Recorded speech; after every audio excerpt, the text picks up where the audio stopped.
This is a short screencast to show you how to make a graph in Google Sheets for our data from our experiment on the effective velocity on the distance that the cart has moved. So open up Chrome, and over here on the upper left, you're going to see the available applications. The one we want is right here, Google Sheets. Let's choose it.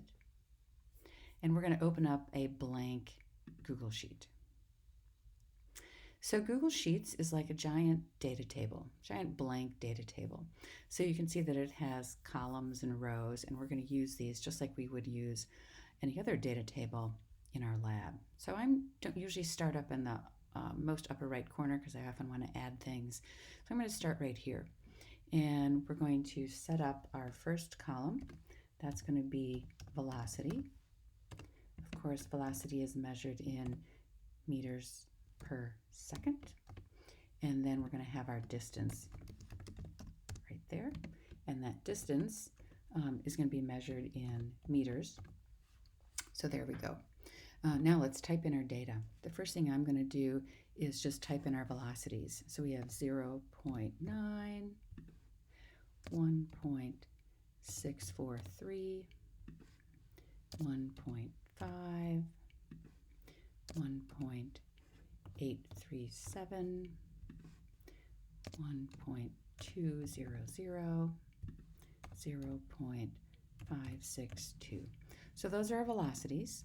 Then our distances, we want to make sure that we're going to type these in as meters and not as centimeters. So our first one would be 0.0014, 0.0044,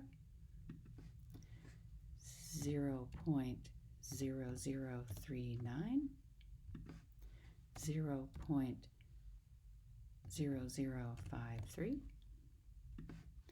0.0024, and 0.00083. So that's our data. And now I'm going to highlight all of that data. And I like to have my data on my little data table here pretty well centered. So over here, there's a little drop-down menu here. It talks about the horizontal alignment, and I'm going to choose center. And now all of that is centered. I also like it when I have my divisions in my data table obvious. So right here, this is a spot where you can choose borders. And I'm just going to choose to put a border around all of that. And let's put a title on our data table. You know that all good data tables have a title. So let's start here in B, and I'm going to type the effect of velocity on the distance the cart moved. Now it really extends kind of far, so I'm going to do two things. First thing I'm going to do is I'm going to highlight both of those cells, B and C, and I'm going to merge those two together. So right here, I'm going to choose Merge Cells, and that has actually put them together. But you'll see that now part of my title has disappeared. What I can ask Google to do is to wrap that text so it all appears in the same couple of boxes. I'm going to appear on this, I can choose wrap, and there we go. Again, I like to have it centered, so I'm going to choose center. And voila, we have a data table. Now let's put a graph in. So right here, I'm going to highlight. I didn't highlight the title. I'm just going to highlight from velocity through the bottom distance there. And now I'm ready to insert a chart. So right here, I'm going to choose Insert. And what I want to insert is a chart. Now mine looks like this. Yours may well look something different. Maybe it looks like that. Maybe it looks like, something, who knows. So what we're going to do is we're going to choose the type of graph that we want. So right here, as soon as we chose graph, this should appear, this chart editor, and we're going to choose the chart type. And the type we want is way down here. The type I want you to choose is scatter, and this is just going to put points on our graph. So I choose scatter, and now I have a graph that looks pretty reasonable. It has used my column headings for the two axes. So I have velocity here, and I have distance in meter there. If those aren't what you want, you can change those, and I'll show you how to do that in just a moment. We're going to customize a couple of things. So right here, it says customize. We're going to choose that. And the first thing we're going to do is under chart and axes titles, let's give our chart a more appropriate title. So basically it should be the same thing that our data table is, the effect of velocity on the distance the cart moved. And there we go. Now our title looks more correct. Also under here, if your X and Y axes aren't labeled the way that you wanted them to be, you can choose horizontal axis and you can modify what you would want as your title there. Ours look pretty good, so I think we'll just leave that be. And then let's close our chart and axes titles.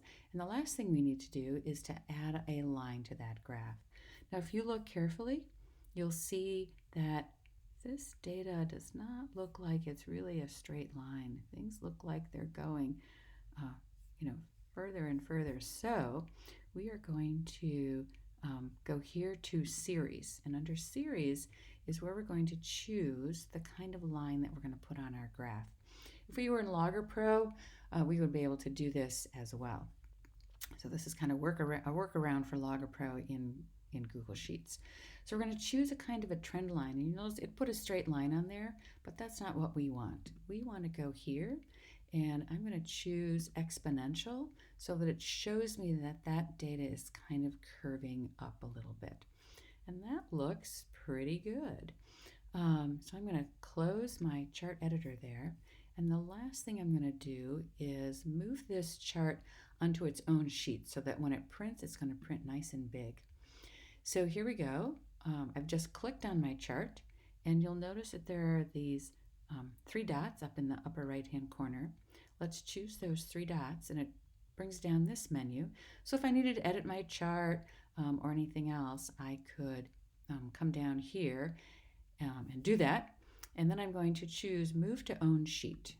So I'm going to click like so, and now what I've done is I've created essentially a whole new piece of paper. If I was doing this by hand, I'd have one paper as my data table, which is what this is, and then I'd have another piece of paper that's my graph right there. And that graph looks pretty good. So right now, that was part 1. Tomorrow, I will show you how to add data to this same data table for our next 2 experiments. But right now, the last thing we want to do is we need to give this Google Sheets a name. So let's call this with your name. So I'll put in Bay, and I'm going to call it Lab Velocity Mass, and then it's my kinetic energy. And now it will be saved on my drive. If you want to put it someplace special in physics or something on your drive, you can do that as well. But now that will be on my drive tomorrow when I want to open it up. And this you're going to share with me. So right here is the share button. So head up there, and what you want to do is just put in my email address, and you can share that with me, and I will get it, and I can take a look at it. Thank you.